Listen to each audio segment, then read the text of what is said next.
You ever think about how Facebook used to have a thing called a poke button? Like, somebody actually thought it was a good idea. In the boardroom, they were like, you know what? As if Facebook wasn't creepy enough. Now, I can molest you. They were just like, yeah, fuck it, that's a good idea, bro, do it. Investors want it. You'd log in and see that someone poked you, right? And now you had to poke them back because apparently that's how, I guess, we showed that we liked each other, that we were flirting. I don't know, bro. This is like before emojis existed, you know what I'm saying? So we had to come up with something, you know what I'm saying? And a poke is all we had. In middle school, it was like, bro, I think she likes me. But now it's like, this guy's fucking mental. He's poking me. But it wasn't just Facebook, you know, every platform has had that one cursed, you know, that one cursed feature that makes you wonder what the fuck we're all doing here. What like why is this a thing? You know, when Snapchat just publicly displayed your best friends list, like for anybody to see, you know what I'm saying? You don't know who I'm friends with. Fuck you, you know what I'm saying? Imagine opening the app and seeing your boyfriend or girlfriend, seeing their number one friend being like, Emily. You know, and it's like, bro, this shit costs more breakups than actual cheating. You know what I'm saying? It's like, come on. Who Instagram's old following tab where they literally gave you a live feed of what your friends were doing at like 3 a.m. You know what I'm saying? Bro, you told me you were getting off the game and now you're over here liking. And you know, all of this was before social media turned into a full-blown surveillance capitalism. Back then, it was just pure, innocent chaos. So, today, we're diving into some of the weirdest, most unnecessary social media features that humanity had just let it slide. They were like, yeah, it can't get any weirder than this. Going all the way from the Facebook poke button to just shit that age like, you know, weeks old fucking, your fucking granny's panties, you know what I'm saying? The Facebook poke button. A relic of 2000s internet, back when your status was just song lyrics and your mom was still trying to figure out what a meme was. A meme? You know, on paper it sounds innocent, right? Send a poke to someone to say hi. But in practice, it basically meant I want attention and refuse to complete a sentence. So, what was a poke? Was it flirting? Was it passive aggression? Was it just Mark Zuckerberg inventing a button that forces human confusion at scale?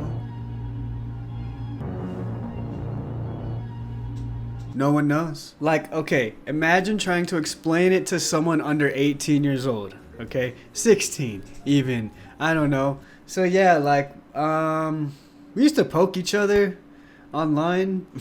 Not like that. Just a digital notification that makes both people uncomfortable. That's social media pre-AI for you, alright? A time where the algorithm wasn't stalking your behavior for every fucking...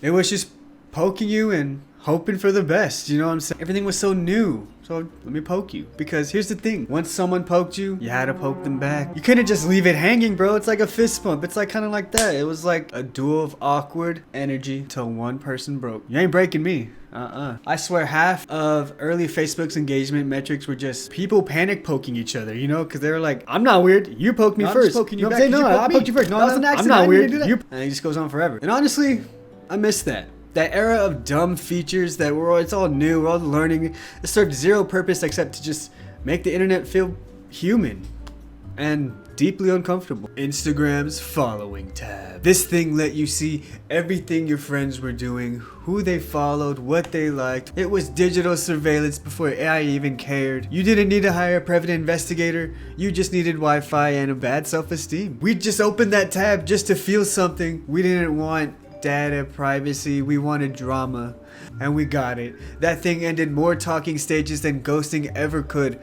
Rest in peace, the following tab. You may be gone, but not forgotten. Your spirit lives on in that one friend who screenshots everything. If you were a teenager between 2013 and 2016, the best friends feature on Snapchat probably ruined at least one of your relationships, and you may be entitled to compensation. Because for some ungodly reason, Snapchat thought it'd be a great idea to display your top 3 best friends publicly. Like, hey, here's the people you talk to the most. Hope your girlfriend don't see it.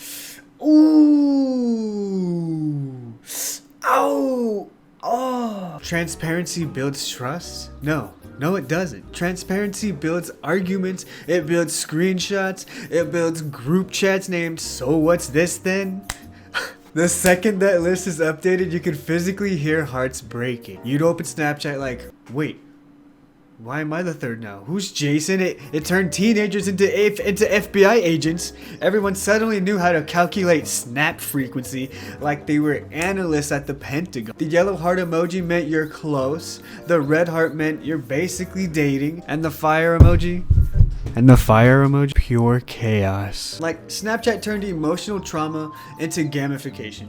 It was literally a loyalty program for heartbreak. And when they finally removed it, society healed.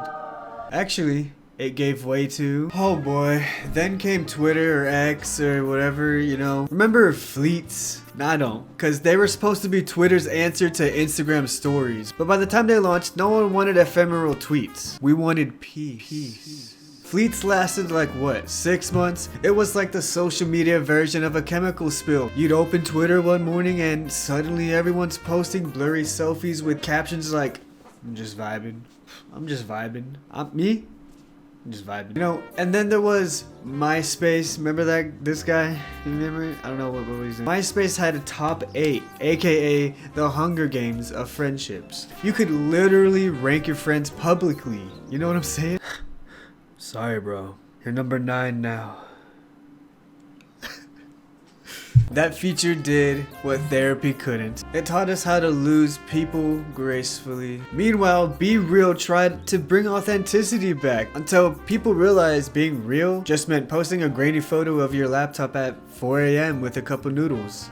Congrats, you're authentic and boring. You know, every generation has its weird era of innovation, but the pace we're moving now, I'm scared. Like, Instagram's probably updates away from adding a vibe check button. TikTok will roll out telepathy mode where your For You page just shows your intrusive thoughts, and I feel like that's a thing already. And Facebook, they'll launch Poke, but they'll charge $5 to make it a Meta Plus Premium for when you want to make it really weird. You know what I'm saying? Look, social media used to be confusing, pointless, and borderline concerning, but at least it was funny. Now everything's optimized for engagement and outrage, and I just missed the dumb era where the biggest problem online was accidentally poking your aunt or something, you know? So yeah, bring back the poke button, but not just for communication, for chaos.